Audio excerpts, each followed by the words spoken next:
आज मैं मौजूद हूँ जयपुर के सबसे बड़े सरकारी हॉस्पिटल सवाई मानसिंह में, जहाँ पर आप मेरे पीछे देख पा रहे होंगे कि बर्न वार्ड के बाहर मैं मौजूद हूँ। यहाँ पर हाल ही में एक मामला सामने आया जहाँ पर एक मासूम बच्ची जो 70% तक आग से झुलस चुकी थी, उसे यहाँ के स्टाफ ने ये कहकर एडमिट नहीं किया कि वो बाहर से मध्य प्रदेश से आई है और उसके पास जो है आयुष्मान कार्ड नहीं है। वो तड़पती रही, इलाज के लिए गुहार उसकी माँ लगाती रही, लेकिन यहाँ एसएमएस के स्टाफ ने उस पर ध्यान नहीं दिया। और जब उसकी हालत बहुत ज़्यादा बिगड़ने लगी तब जाकर तो कहीं एसएमएस के स्टाफ को, एसएमएस के प्रशासन को ये याद आया कि एक बच्ची है जो आग से बुरी तरह से, हाई टेंशन लाइट से झुलसने के कारण जो है बुरी तरह से तड़प रही है, लेकिन उसको जो है एडमिट नहीं किया गया। तो मेरे साथ उनकी माँ मौजूद है अनुष्का की, उनसे बातचीत करते हैं क्योंकि ये उस पूरा समय साथ थी तो इनसे पूरा मामला जानते हैं। क्या नाम है आपका? पुष्पा। बच्ची ठीक है अब? नाजुक है अभी तो, हालत नाजुक है? हाँ, अभी कुछ कह नहीं सकते हैं। कल कितनी देर तक एडमिट नहीं किया था इसमें से? कल सुबह हम आए थे, जब एडमिट करके पट्टी कर दी थी उन्होंने। पट्टी करने के बाद में फिर वो बोले कि आप कहाँ से हो, हमारा बच्ची का आधार कार्ड देख के, हमारा आधार कार्ड देख के कि आप इधर के नहीं हो, राजस्थान के, आप एमपी के हो तो एमपी में जाके वो होएगी, या आयुष्मान कार्ड जमा कराओ या 50,000 रुपये जमा कराओ। जब आपसे किसने कहा ये पैसे जमा करवाने के लिए 50,000 रुपये? नीचे मैडम ने भी बोला था, सर ने भी बोला था और इमरजेंसी उसमें ही बोला था। पैसे मांगे थे और बच्ची की हालत नाजुक थी, इसके बावजूद पैसे मांगे? इसके बावजूद पट्टी कराने के बाद में हम उस पर डाल दी, तो उस पर डालने के बाद में पैसा जमा नहीं, बिनकी 2-3 घंटे बाद हम किसी से उधार ले रहे हैं तो उनसे हाल के हाल तो पैसा आएंगे नहीं। तो उनने आके बोली तो बच्ची को इधर इस जगह पे आके पटक दिया छोरी बच्ची को। फिर हमने प्राइवेट गाड़ी करके प्राइवेट हॉस्पिटल में ले गए तो वहाँ पे बोले कि ये केस वहीं पे जाके सॉल्व होगा, इधर नहीं होगा। अब हमारे गांव में एमपी जाते तो वहाँ भी 9-10 घंटे हालत कुछ भी हो सकती थी बच्ची के रास्ते में। इसका जिम्मेदार कौन था? फिर हॉस्पिटल स्टाफ ने कब एडमिट किया जब आपने सरकारी अस्पताल से? 5 बजे एडमिट किया। कितने बजे लाई थी?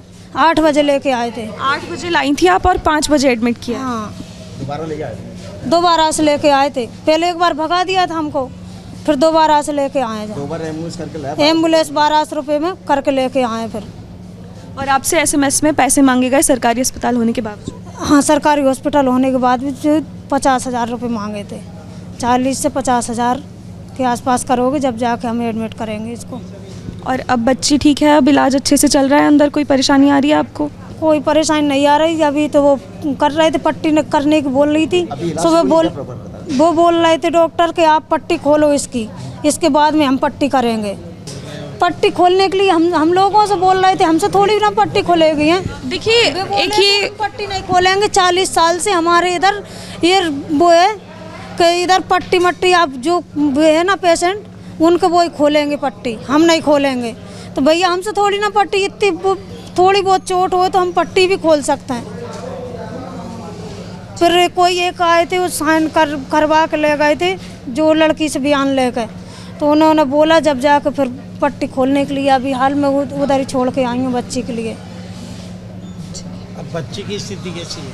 नाजुक है सर, अभी कुछ नहीं कह सकते हैं। 70 हम बोल तो रही है, बोल रही है, हाँ, पहचान रही है, पहचान रही है। मिस्टर इंडिया का नाम सुना है आपने? वही मिस्टर इंडिया जो गायब हो जाता है और मिलते नहीं है। लेकिन एसएमएस के डॉक्टर्स का हाल तो इससे भी ज़्यादा बुरा है। अभी एक मामला एसएमएस में हुआ जहां पर एक छोटी सी मासूम बच्ची आग से झुलसती हुई एसएमएस अस्पताल पहुंची, लेकिन उसको एडमिट ये कहकर नहीं किया गया कि ये बाहर के लोग हैं और उनके पास आयुष्मान कार्ड नहीं है। तो इस पर जब मैंने लोगों से बातचीत की, मैंने इनके प्रभारी जितने भी सारी एडवाइजरीज, जितना भी स्टाफ है, उनसे जानना चाहा कि आखिर बर्न वार्ड की जो जिम्मेदारी है वो किसकी है। तो किसी ने नाम लिया आर.के. जैन का, डॉक्टर आर.के. जैन का। जब मैंने उनको फ़ोन किया जो यहाँ के असिस्टेंट प्रिंसिपल है, तो वो मुझे कहते हैं कि आप यहाँ के सुपरिटेंडेंट मिस्टर मृणाल जोशी से बात कीजिए। उनका ऑफिस मैं आपको दिखाती हूँ। ये डॉक्टर मृणाल जोशी का ऑफिस है। जब मैंने यहाँ पे बातचीत की तो मुझे बोला गया कि वो तो कॉलेज गए हैं, आप किसी और से बातचीत कीजिए। फिर इसके बाद जो है मुझे दिया गया नंबर यहाँ पर 37B, जहाँ पर लिखा हुआ है चिकित्सा अधीक्षक निजी सहायक। और इस कमरे में मैं जो है 2 बार जाके आई और दोनों बार मुझे जवाब दिया गया कि आप जो है खुद से पता कीजिए। मतलब मुझे कोई संतुष्ट जवाब नहीं दिया गया। जब मैंने डॉक्टर्स के नंबर मांगे तो मुझे वो नहीं दिए गए। तो जब यहाँ के डॉक्टर्स मिलने को ही तैयार नहीं हैं, जब यहाँ के डॉक्टर्स जो है जवाबदेही लेने को ही तैयार नहीं है, तो आखिर जनता, आम जनता किसके पास जाएगी? अब क्या नाम है आपका? अनिल माथुर। तो आप इनकी मदद के लिए आए हैं? हम इनकी मदद के लिए भी आए हैं और बच्ची की हालत देखने भी आए हैं। जैसे हमें कल पता चला कि कैसी दुर्घटना हो गई है, तो कल काफ़ी हम लोगों ने हेजिटेशन भी किया इस बात को लेके कि हाइटेशन लाइन जो अभी नए नियम आ गया हाइटेशन लाइन को, उसका अंडरग्राउंड गवर्नमेंट कर नहीं रही है पिछले कई सालों से, इसलिए इंसिडेंट हो रहे हैं आए दिन। तो हम बच्ची की तबीयत देखने में आए थे और हमें जैसे पता पड़ा मीडिया से कि मतलब कोई हॉस्पिटल में उसका इलाज नहीं हो रहा, बच्ची का पैसे मांगे जा रहे हैं, इसलिए हमने सोचा कि कुछ आर्थिक मदद हम लोग कर रहे हैं हमारी समिति की तरफ से, इसलिए जानकारी लेने आए थे हॉस्पिटल। एक बार पूरा मामला समझाएंगे कि क्या था, किस तरह से हुआ? कल सुबह 9 बजे के आसपास से मेरे पास सूचना आई थी कि हाईटेंशन करनी पैलेस रोड है, वहाँ पर एक बच्ची हाईटेंशन लाइन की चिपक गई है। मेरे को जैसे मैसेज मिला मैं तुरंत भागा अपने टीम को लेके, तो वहाँ तब तक वो हॉस्पिटल लेके रही लोग रवाना हो गए थे।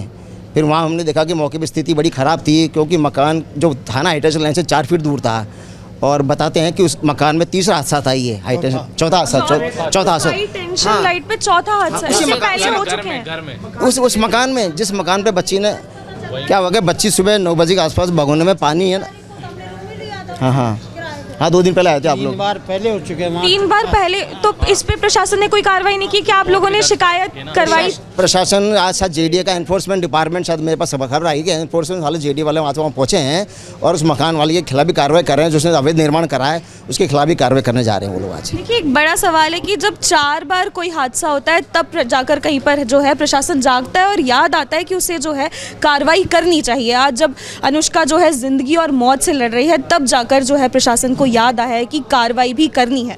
वो भी मीडिया ने आज इतना कवरेज किया है, तब जाके मतलब एक्शन में आई सब चीज़ चक्कर ये कोई पहला मामला नहीं है जहां पर एसएमएस की विफलताएं सामने आई हो। आए दिन कोई ना कोई मामला सामने आता है जहां पर कभी कोई डॉक्टर रिश्वत लेता पकड़ा जाता है, तो कभी किसी एमआरआई की जांच के लिए पैसे लिए जाते हैं। ऐसे फर्जीवाड़े जो है एसएमएस में जो है सामने आना मामूली बात हो गई है। अभी हाल ही में यहाँ पे एक हादसा हुआ जहाँ पे आईसीयू के ट्रॉमा सेंटर में 8 लोग जो है लापरवाही के कारण मर गए, लेकिन इसके बावजूद एसएमएस का प्रशासन, जो चिकित्सा विभाग है, वो जागने को तैयार ही नहीं है। और इसमें चौंकाने वाली बात यह है कि जो बच्ची अनुष्का है, उसकी माँ से 50,000 रुपये मांगे गए और कहा गया कि आप पहले 50,000 रुपये लेकर आओ और फिर उसके बाद हम आपकी बच्ची का जो है इलाज करेंगे। तो मेरा सवाल ये है कि क्या प्रशासन जब इलाज करेगा जब उसके पास पैसे होंगे? और अगर उसके पास पैसे होते तो वो फिर यहाँ पे आता क्यों? वो किसी प्राइवेट अस्पताल में जाता, अच्छी फैसिलिटीज़ के साथ इलाज करवाता। लेकिन जाहिर सी बात है कि अगर गरीब यहाँ पर आएगा और अगर उससे पैसे मांगे जाएंगे तो